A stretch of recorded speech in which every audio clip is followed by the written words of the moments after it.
Let's make a coil pot to help us learn how to build with clay. When you're building with clay, you can make anything out of two shapes, coils and spheres. To make a coil, you start by rolling out the clay, starting from the center, going out to the sides with your fingers spread apart until it's as long and thin as you want it. To make a sphere, you simply just roll the clay into a ball. From here, you could turn the spheres and the coils into anything. You can flatten them, reshape them into different shapes, make different lines with the coils. But for a coil pot, we're going to start by rolling our coil into a spiral. If your clay is cracking, that means it's thirsty and you need to add a little water. To do this, I dip my finger in the wet sponge and smooth it onto my clay. You're going to keep going with your spiral until it's the desired width that you want your coil pot to be. Again, we spread our fingers apart and we rock back and forth from the center of the coil out towards the sides until it's as long as we want it. You need to be careful not to make it too thin. We want it about the width of an Oreo cookie. If it's too thin, it could easily break or fall apart when we bake it in the kiln.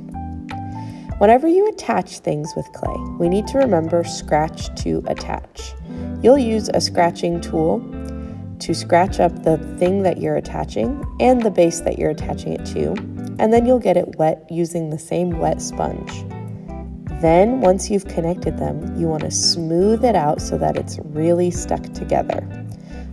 You don't scratch to attach, get it wet, and then smooth out your clay. Once your clay dries, those pieces will fall apart and they will not stick together. So you always want to remember to scratch to attach. Once your coil pot is as wide as you would like it to be, we're going to shift from adding to the width of it to adding to the height of it. To do this, we're going to start adding our coils on top of the spiral instead of on the sides. Again, scratching to attach, making sure to get it wet with our sponge, and then adding and smoothing out our clay. We're going to repeat that process several times. I'm scratching up my entire coil because the whole thing is going to be stuck on there as we start building up the walls of our coil pot.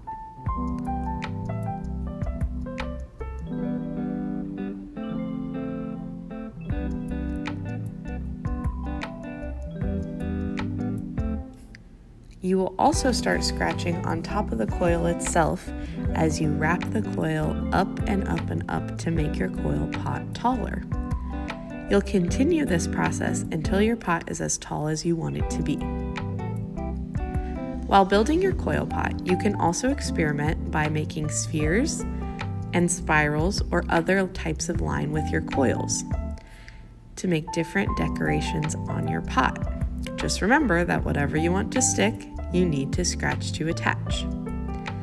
You can play around with this and decide how many decorations and extra things you want, or if you just want your pot to be solid, then you'll just do coils until you're done.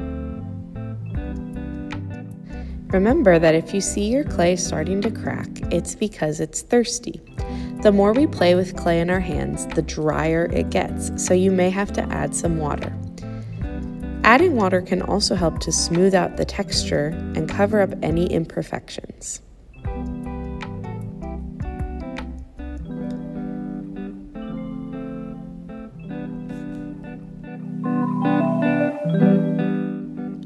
You're going to repeat this process of adding coils or designs to keep making your pot taller.